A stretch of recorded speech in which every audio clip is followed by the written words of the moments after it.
Curious Lloyd. Furthering the depths of human knowledge may be one of the greatest causes you can sacrifice your life for. With that in mind, don't think of the following people as victims, but rather as what they truly are, heroes who have sacrificed themselves for the good of humanity.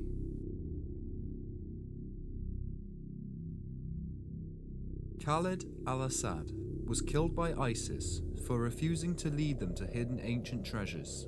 Khaled AlAsad was renowned around the world for his knowledge of the ancient Syrian city of Palmyra. Not only did he know everything about the city's 4,000-year-old history, but he also helped get it recognized as a World Heritage Site, and even named one of his daughters after a famous Palmyrian queen. But to him, Palmyra was his home, his work, his life, his everything. So when ISIS came knocking on Palmyra's door in May 2015, Khaled knew exactly what to do. Khaled decided to stay up and help supervise the excavation of the local museum, which housed priceless treasures from the Palmyra archaeological site. His friends and family begged him to leave, but AlAsad knew that if he ran, ISIS would destroy half of the museum's artifacts, which they considered as pagan worship, and sell off the rest. By the time ISIS arrived in Palmyra, most of the museum's collections were safely hidden away, so the jihadists immediately arrested Khaled AlAsad and questioned him for a month, trying to get him to give up the treasure's location. Faced with the choice between his life and the sanctity of history, Khaled told ISIS to take a flying fuck at a goat. They held him for what was undoubtedly an unpleasant month, but they couldn't break him. Finally, ISIS took the 81-year-old historian to a public square to behead him and strung his body up for everyone to see. But you're probably thinking how their entire armed forces completely failed to best a single octogenarian. Dian Fossey was murdered protecting wild gorillas. Primatologist Dian Fossey studied gorillas for 18 years in the mountains of Rwanda. Her famous book, Gorillas in the Mist, was the first to portray the great ape as a shy yet noble creature that formed families and enjoyed a vegetarian diet, rather than one consisting of blondes and plains. Ironically, her preferred method of protecting the primates was with the bouts of ultraviolence. Instead of leaflet campaigns and catchy chants, Fossey's idea of environmental conservation involved pistol whipping poachers on whom she put bounties on kidnappings and supernatural intimidation.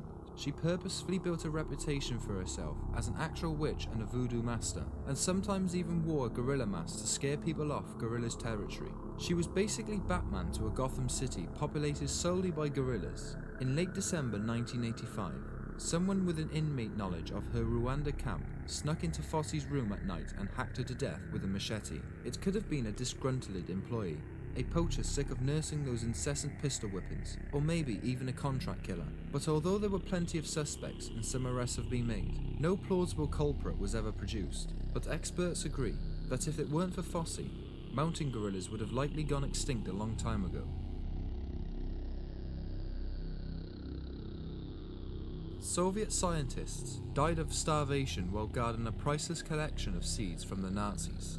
In the middle of the Second World War, as the Nazi army was marching on to Leningrad, the modern-day St. Petersburg, a group of scientists at the Institute of the Plant Industry refused to run and instead grabbed a bunch of sharp farming equipment and started digging up potatoes. They were frantically harvesting precious collections of seeds and tubers so that they couldn't hide them in the Institute's seed bank. But these weren't your ordinary pre-vegetables and grains. They were part of a research effort to curb famine with the help of supercrops that were more resilient to disease, pests, and harsh climates. So when the Germans implemented a blockade on the city, the scientists remained with their hidden scientific bounty and waited for help. Unfortunately, the siege of Leningrad would end up lasting more than 2 years. And if you're wondering how much non-scientifical priceless food the scientists had with them in their pantry bunker, the answer is not enough. The scientists had enough potatoes and rice with them to commit suicide by carbs, but to them, that would have been like eating the Mona Lisa. These seeds and samples, many of which weren't found anywhere else in the world, were meant to save millions of lives, not just a few dozen. In the end, 9 botanists died of hunger in a warehouse housing tons of food.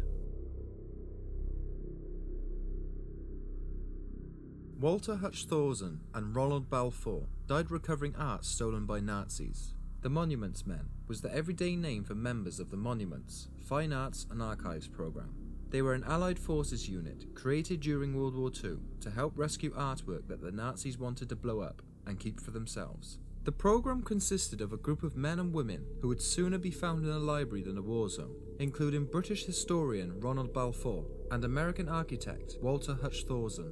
Ronald Balfour, for example, spent years travelling across Europe, sometimes going hitchhiking from site to site to save the continent's cultural heritage. In fact, he had just saved an archive dating back to the 14th century and was in the process of moving parts of a medieval altarpiece from behind enemy lines when he was killed by a shell burst. Hutch Thorson met a similar fate when he dashed ahead of the American forces in Germany in order to save a newly discovered catch of priceless art, and was met with a wall of machine gun fire. After his death, soldiers were able to use information he had previously gathered to locate crates filled with paintings by the Dutch master and the original manuscript of Beethoven's Sixth Symphony. Robert Landsberg used his own body to protect priceless footage of an erupting volcano. On May the 18th, 1980, Mount St. Helens, a volcano located in the state of Washington, erupted. A few miles away stood a photographer, Robert Landsberg, who spent the last couple of weeks documenting the site. He witnessed firsthand as the initial landslide, the size of 2 city blocks, crumbled away from the mountainside and dropped into a lake below, creating 600-foot waves. Landsberg pointed his camera upwards to capture the ash plume, rising 15 miles above the top of the mountain, blocking out the sun and turning day into darkness. Sweeping clouds of molten rock, lava and ash tore down the face of the mountain at 670 miles per hour, obliterating everything in its path. That's right about when Landsberg realized that something like that could easily destroy a mountain, could probably also destroy Landsberg without much difficulty. Coming to terms with the fact that he couldn't outrun a volcano, Landsberg decided to make his last moments on Earth count. He documented the eruption until the last possible second, then carefully rewound his film, placed his camera in his backpack, and laid down on top of it, shielding the equipment from the ever-roaching shower of magma and ash on his own body. 17 days later, Landsberg's body was found with his film still intact. His photographs were published and have since provided geologists with valuable information about the historic eruption. If you enjoyed this video, give it a like, and I will catch you again next week.